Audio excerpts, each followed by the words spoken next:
La sensazione è che la squadra ovviamente non abbia vissuto bene questa settimana e credo che insomma, sarei stato preoccupato del contrario, però nello stesso tempo si sia calata in quello che comunque è diventato un obbligo. Non c'è più nulla da fare, il ricorso è stato respinto e domani il Venezia giocherà i play-out contro la Salernitana sul campo avversario alle 20:45. Il ritorno sarà domenica allo Stadio Penzo alle 18. È stato una mazzata perché non ce l'aspettavamo.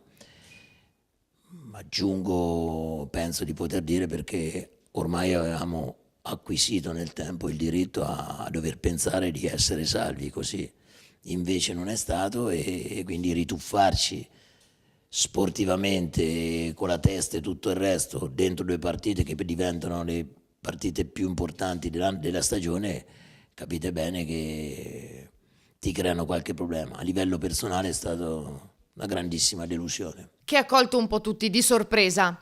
In tanti anni di carriera, le era mai capitato di dover fronteggiare una situazione così?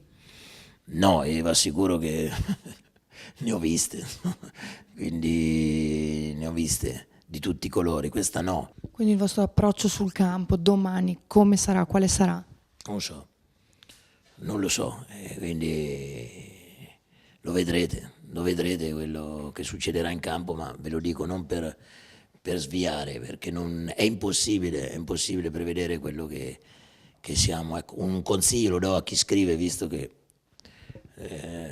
se ci fossero due pareggi non passiamo noi, sì ancora qualcuno non l'avesse capito, noi non abbiamo nessun tipo di vantaggio e nel caso avessimo avuto il vantaggio di giocare in casa il ritorno, credo che i nostri tifosi abbiano parlato chiaro, non vogliamo neanche quel vantaggio. Mentre dai giocatori arriva un appello al pubblico: venite al Penzo a tifare Venezia, lottiamo tutti insieme contro questa ingiustizia.